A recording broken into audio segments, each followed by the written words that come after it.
I started playing Pokemon Go again, and I just have to say, I'm actually really enjoying my time with this game. And if you've ever played this game, you know there's not a tremendous amount of gameplay here.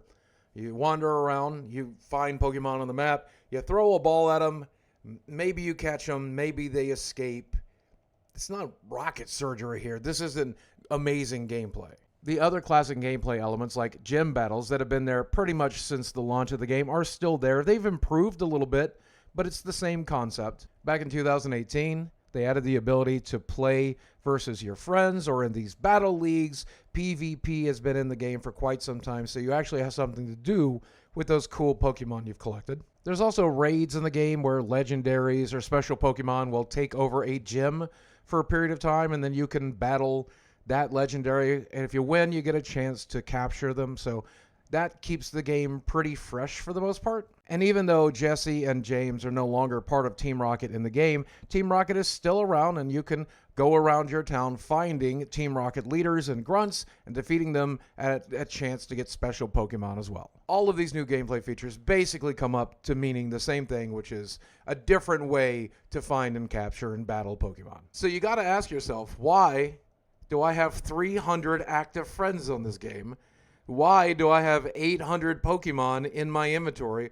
Why have I been playing this game every single day for the last 3 months? A lot of it is just wanting to touch some grass.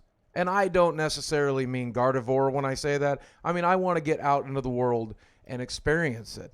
And this game has actually gotten me and my girlfriend out in the car, driving around, using my cute little auto catcher to catch Pokemon so I can concentrate on driving. It's gotten me back out into parks. It's gotten me out looking at Christmas lights and Halloween decorations.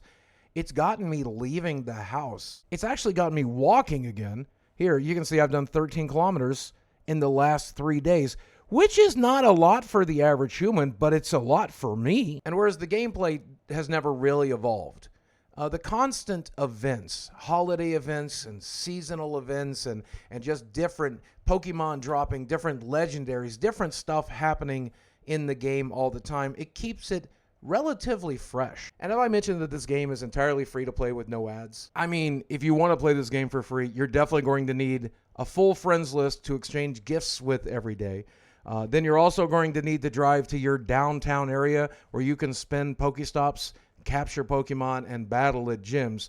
So there's definitely a time sink and an effort sink, or you can bypass that stuff by spending money. But if you live in a fairly well-populated area and you can spend plenty of Pokestops, you'll never run out of potions and balls and revives and things that you need to play the game, so it's basically free. With each of these events, there's generally a way to buy like a special research that gives you access to special perks and things along that lines. Sometimes it's cheap as 99 cents for a community day. Sometimes it's expensive, like $5.99 for something that's going to last all month long. But honestly, I don't mind spending a little bit of money on a free-to-play game that doesn't have ads that keeps me entertained for several hours a day.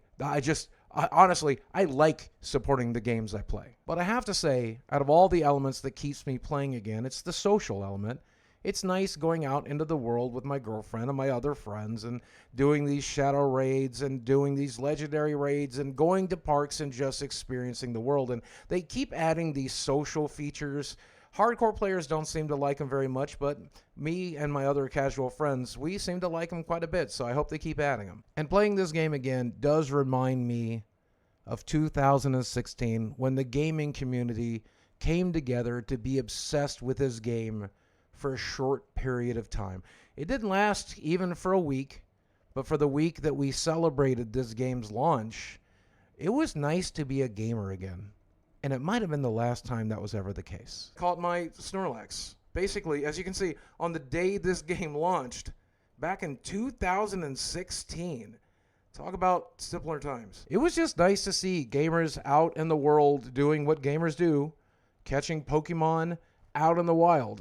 You're looking at Central Park on the screen right now, but this is what the parks in my town looked like as well, for only about a weekend. But what a great weekend it was. I've always been someone that uses their mobile devices, whether it's my Nintendo DS or my Switch or my mobile phone, to just make me feel a little bit better in the world, to distract me from the anxiety or the politics or whatever's going on in my personal or private life. Pokemon Go perfectly exemplifies that. So many video games these days are just filled with modern politics and modern stuff that I'm trying to escape from to begin with. But every time I boot up one of these Pokemon games, I know that I'm just going into a world with simpler issues and simpler problems and simpler gameplay, and I can just escape for a while. And video games have always been that for me, a good way to escape. And that's the best part about this game. It gives me something to do with my cell phone that isn't just arguing with people on Twitter. It gets me out into the world with my friends and my girlfriend. I get to see nature. I get to see the Christmas lights. I get to see people in general, and it just beats the alternative of sitting in this house being miserable. That's a gameplay worth getting into. So many of my favorite escapism properties, whether it's Marvel and Star Wars and everything Disney owns, or it's video games, or my favorite game, Magic the Gathering. They used to be these great forms of escapism that allowed me to just forget about the world for a little while. And so many of these things had social elements. Loving Star Wars, loving Marvel, loving these games with my friends allowed me to forget about the stuff that I was trying to escape from to begin with. Unfortunately, most of these things seem to be very deep into talking about that stuff, for better or for worse. But the escapism is all but gone for me. I don't watch these things to escape from that stuff. I watch this stuff to get knee deep into it. But that's exhausting.